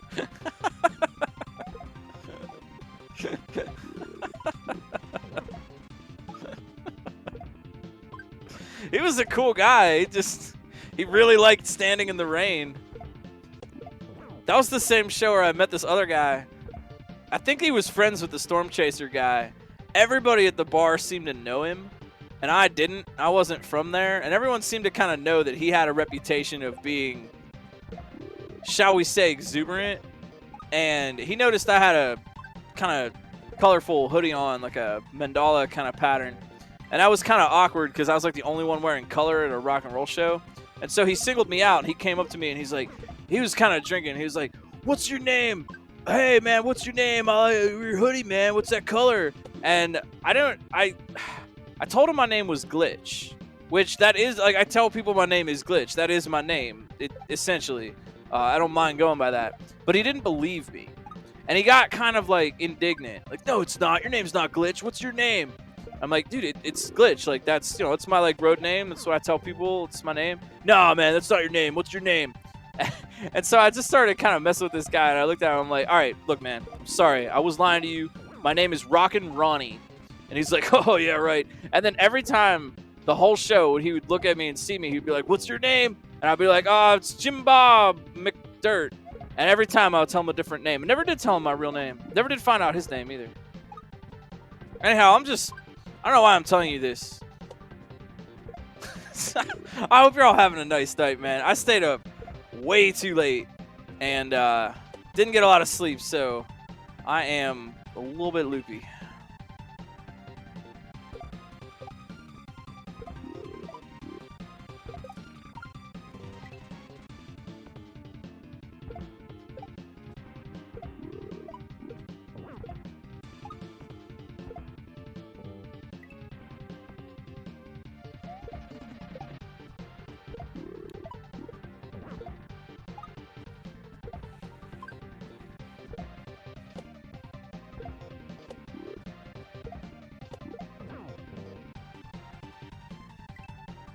He's still looking. I do though. Like if I meet someone new, if I'm at a show or something, and I meet someone and it's like it's kind of an informal occasion, that's my name. I'm Glitch. I prefer to be called Glitch. I don't. Please call me that. That's my name. That's just my name now. No one's ever not believed me though. I mean, they have every right to. Like, who names their kid Glitch? Like, obviously.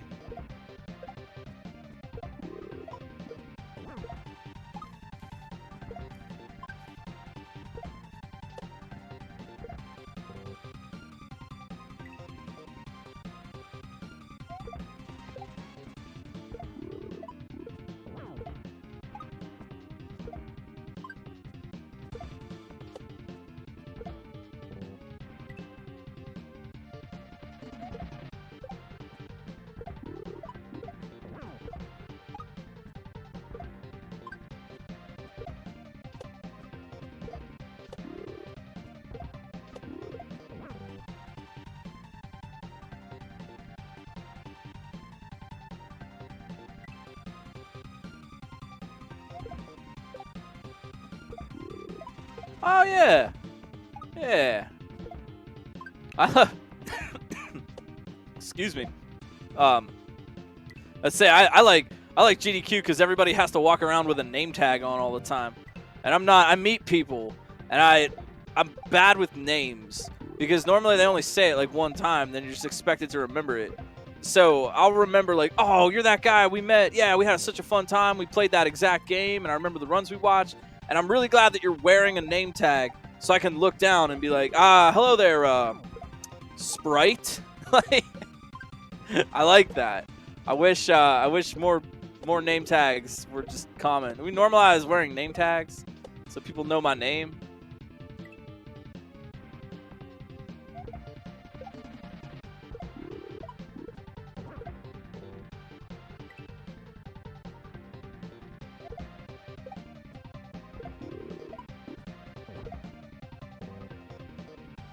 Oh yeah, that is rough for Dr. No. Yeah, yeah, not a real doctor. There's really no way out of that either. You can't change your name to not a Dr. No. It wouldn't work. Then you wouldn't be yourself anymore, and reality would rip apart.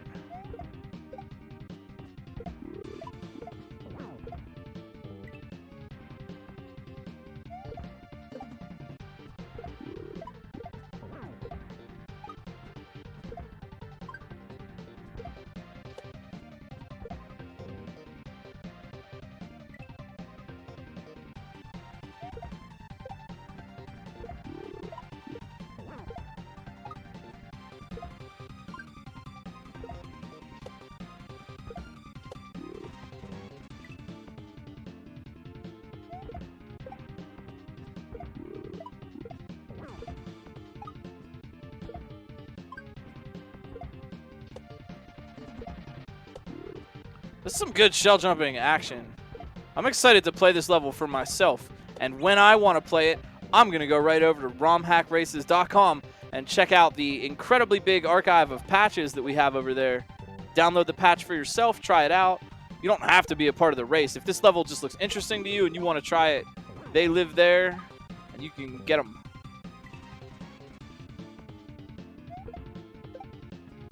You know what's funny is even my real, like, not all of my real friends, but a very large portion of my IRL friends also just call me Glitch now, and I encourage that. I'm perfectly fine with that. Like I really just have kind of become my name.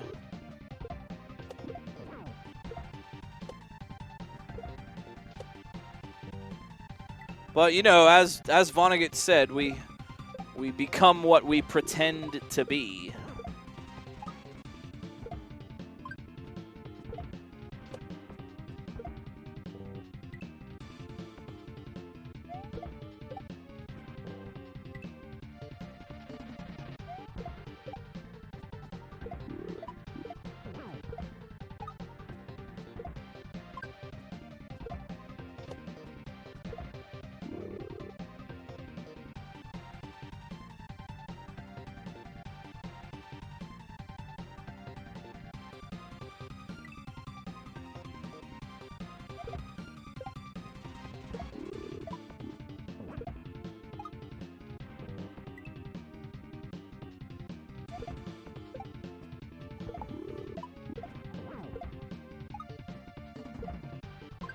Yeah, the oldest trick in the book is asking someone how to spell their name. Like, yeah, how do you spell your name? And if you don't remember their name, you better hope that they have a weird way to spell it. Otherwise, they'll just be like, B-O-B? What do you think? Like, oh, right, I totally didn't forget your name was Bob. I was just checking if you spelled it with a P-H or not. But that's a good way to get somebody's name if you, like, forgot it, but you don't want to say that. You just gotta hope that it's not something easy to remember.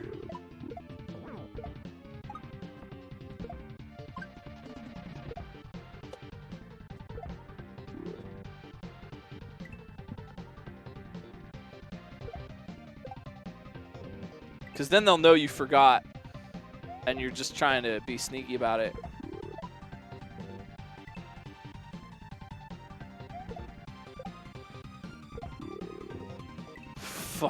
I spell it. It's Bob. It's spelled Bob, but it's really pronounced Fob. Fob. That's a funny name. I just want to name a character Fob. Yeah, why aren't there more, like, there's B-O-B, why isn't there A-O, why isn't there OB or VOB, yeah.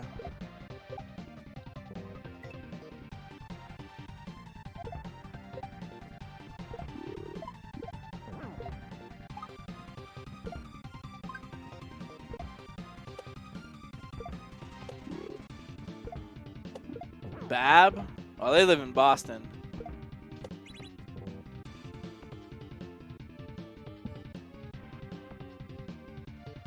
Little Bub was that cat with the delightful expression.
So, like, I don't know. I'm all out of discussion questions.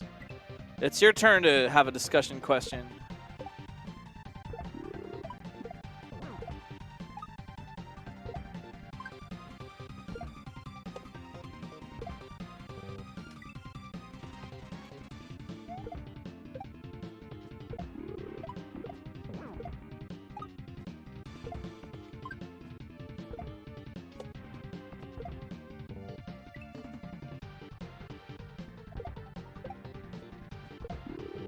I like what Johnny Christmas said for his name origin. I read it on Twitter one time. It was something like, I have a name that's really, really hard to pronounce, so I just took the two most American words I could and made that my name. I thought that was really funny.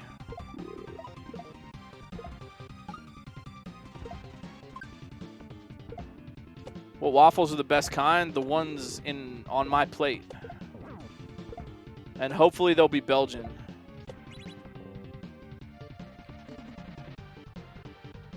Any New Year's resolutions? Are you asking me? I have some. Yeah, actually. If I say them though, they might not come true. It's one of those secret wish kind of things.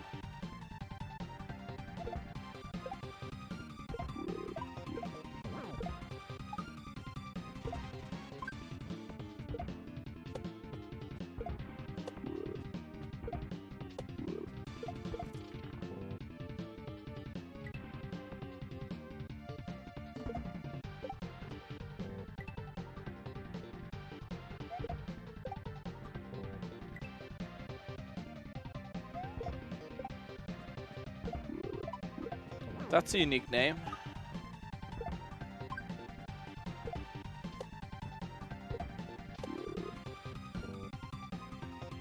I might change it too.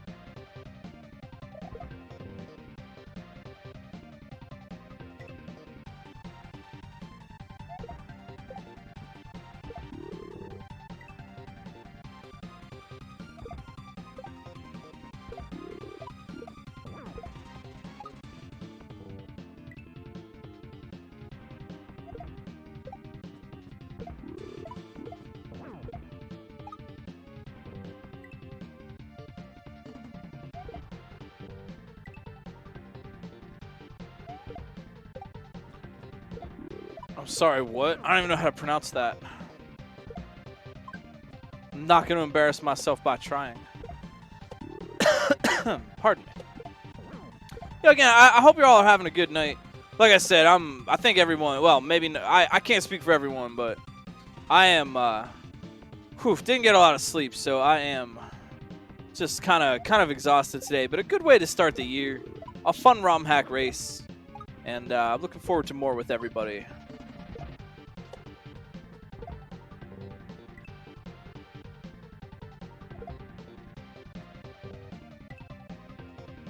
Flame and Wave Rider? Oh, man.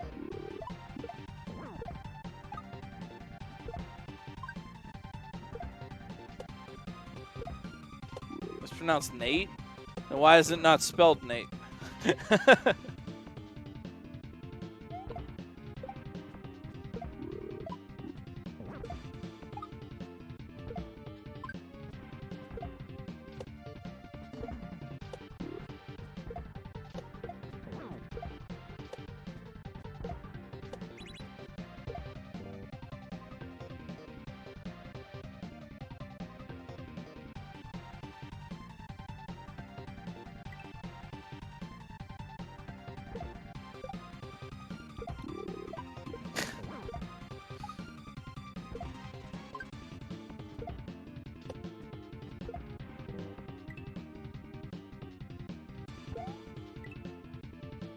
Peace, Harmony, and John, the three riders of the apocalypse.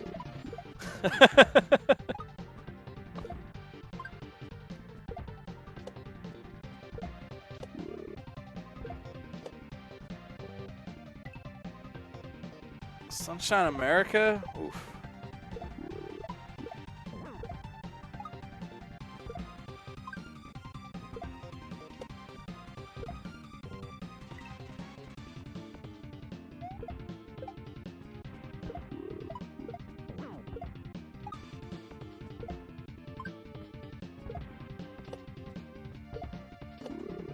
Yeah, I want to give shout outs to these racers. While we've just been hanging out being silly, they have not given up.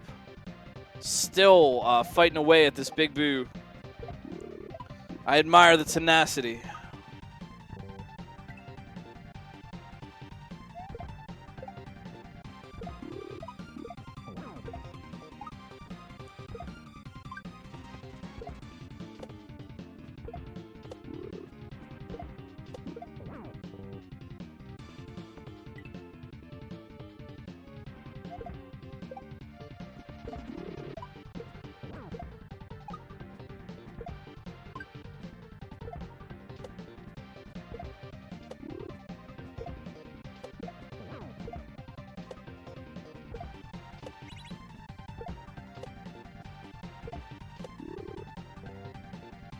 Last part here, really tripping up both racers.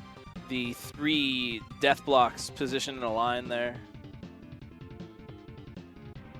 I think that experience has been fairly common for most, is that the boss fight is a little bit of a step up. We schedule about 2 hours for these broadcasts on Saturdays. I'm hoping for a clear here. Come on.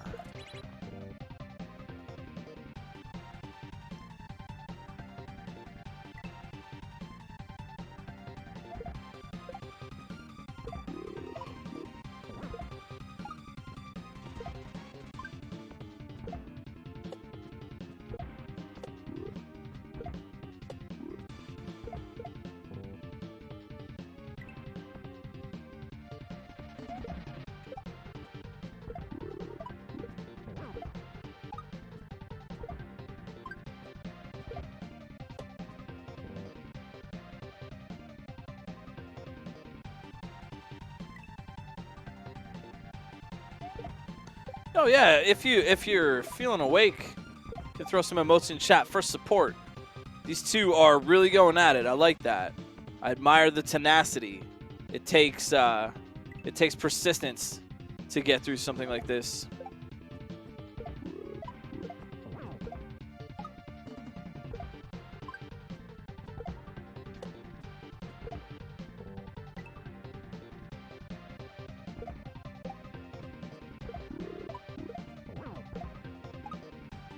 Looks like CO here getting some deeper runs toward the end.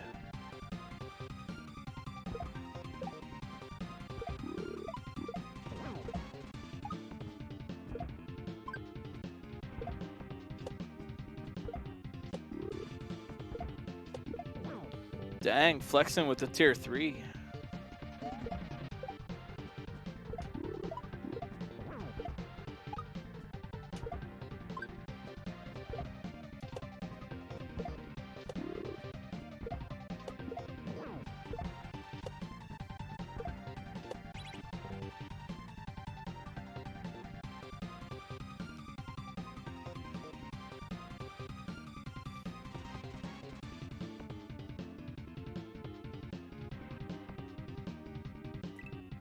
Yo, nice consistency from CO. Working out these bounces can be a real tough process of sort of trial and error, trying to remember each of the positions or track it with your eye.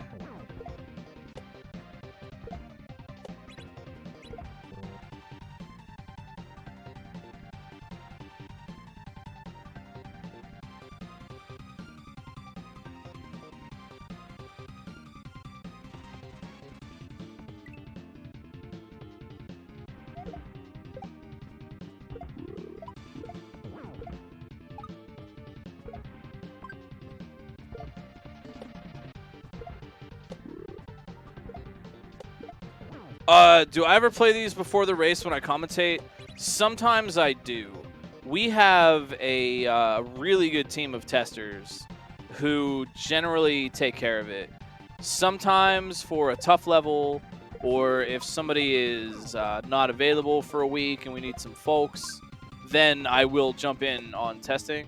But I think that as a commentator, I think sometimes it's more interesting and a little bit more exciting if I haven't seen what's coming up, because that allows me to react organically and hopefully bring some hype or whatever. Lets me react organically to surprises, clutch moments, trolls, things like that.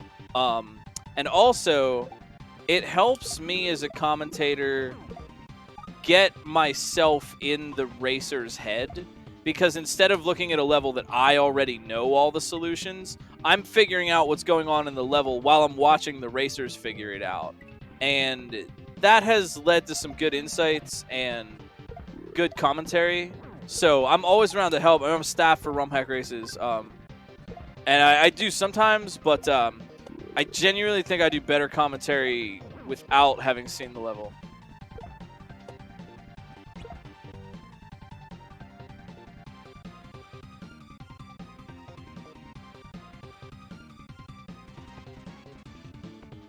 I'm told that announcers for like climbing competitions don't always know the route that the players are going to do, so they can have that same sort of thing.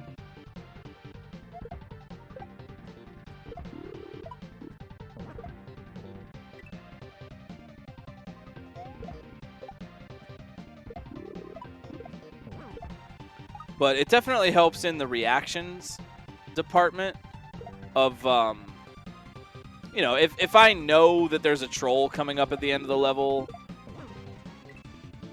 I'm not gonna, you know, oh, let's see if they make it. Oh, they didn't make it. You know, I think I get better reactions and help with hype sometimes if the reactions are genuine. I don't have to stage. I don't have to pretend to be surprised at something, you know.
Big Boo fights never cease to amaze me.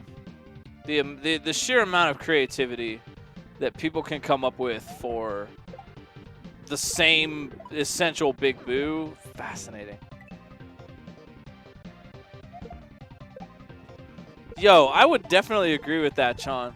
I always like to try to point that out about players, but I don't want to seem like a backhanded compliment. But I have certainly, over the course of a year, a couple of years that we've done this, I have certainly seen players improve by leaps and bounds. Sometimes, like race to race, week to week, you can see it, and I am super proud of all of you. You're phenomenal, great players, and I'm very proud of you. For what it's worth.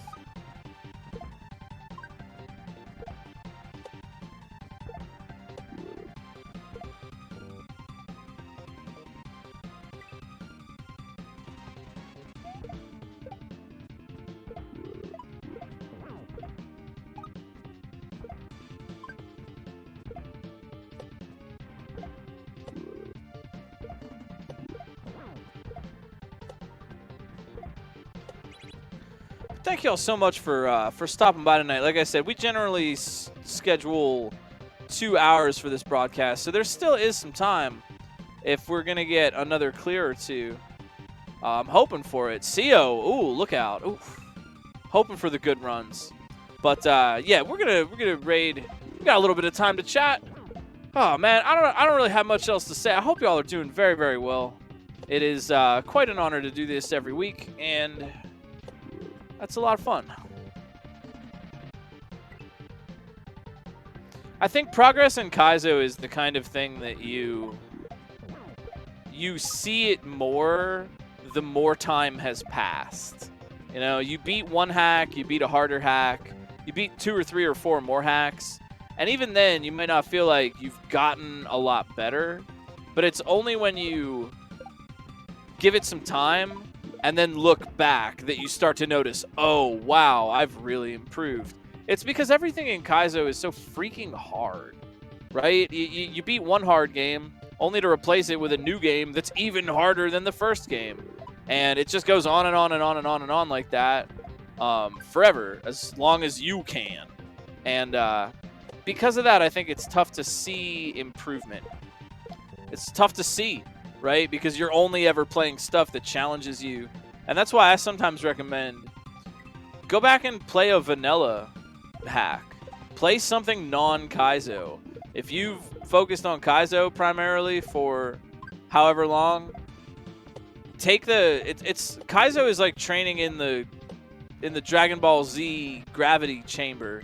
You know, you haven't realized how strong you've gotten because you've only played stuff that is like too hard for you. You know what I mean? You got to play the stuff that's too hard to get better. That's how we learn. But at the same time, you know, you're already training under 10,000% gravity. Oh my gosh. CO, 1 jump away. 5 minutes remain. Can he do it? But do not discount the vanilla hacks. Or not vanilla, the non-Kaizo hacks. There are a lot of good ones, and they do train other skills that Kaizo kind of either expects you to know or doesn't require, like a certain amount of improvisation that gets to a kind of heavy place.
I'm going to bed after this.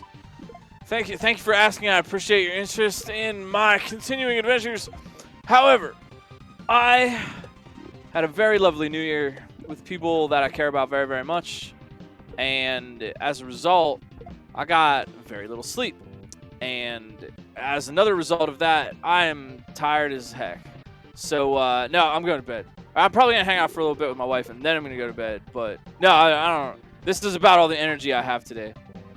I hope you're all feeling equally comfy and satisfied and happy, because I certainly had a lovely New Year's. But, nope, I'm exhausted as heck. This is what you get today. The time for jokes is running out. How about that Da Vinci's fancy yellow mustard? Isn't it a mustard? It's Da Vinci's fancy yellow mustard. It's fancy and yellow, and I'm going the heck to bed. Now I will see y'all again. I don't try to self-promote too much on Romhack Races. This is our community channel. But for my friends, my community, I will see you all again tomorrow night. Maybe tomorrow afternoon, depending on when I get my butt out of bed. But that's another story. I'm going to sleep for a bit. I am going to sleep. Although I think I might make a snack, and then I'm going to go to sleep. We'll see. Probably sleep. Yo, can we get some hype? We got about 2 minutes. We are going to pick it up with a raid about the 2-hour mark. But I'm really hoping I think we're close to a clear. So could we clutch it out? Could we clutch it out here at the very end?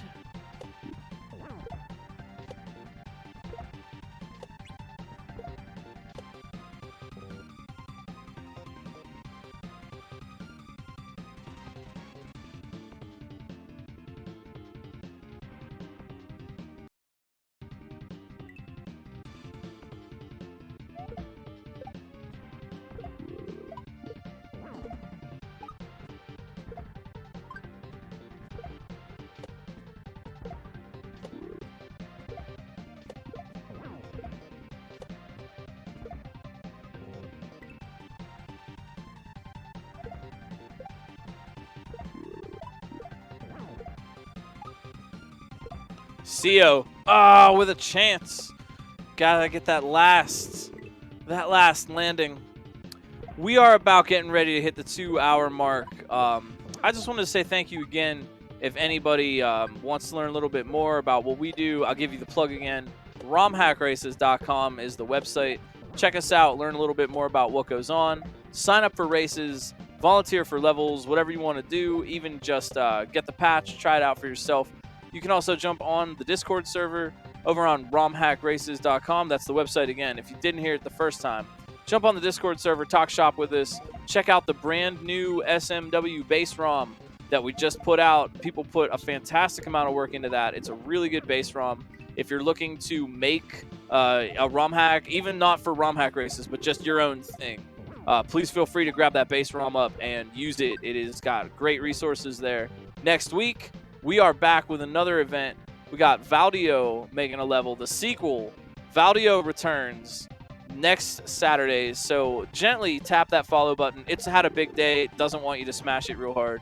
Just gently, just give it a little gentle poke. Come back and see us again on Saturday for another ROM hack race. We are going to go ahead and raid Zaplex tonight. But don't forget to go and follow all the racers that impressed you from the race. That's everybody, by the way. They were all very good. Go follow some racers, make some new friends in the ROM hack community, and we'll see you all again real soon, I hope. Thank you so much for hanging out for another ROM hack race. It's good to be back in 2022, and I hope that we got a lot more fun things coming. I hope we'll see you there. We're all together. We're gonna do it all together. Don't forget, you matter. Your thoughts matter. Your heart matters. Your feelings matter. You matter to other people in your lives. You matter to me as human beings. You matter to the internet's #1 longboy ferret, and the people that matter to you in your lives would like to hear from you about that. We know Black Lives Matter, LGBTQIA+ lives matter, Indigenous lives matter, disabled lives matter. You too, and I hope to see you around again real soon for another ROM hack race.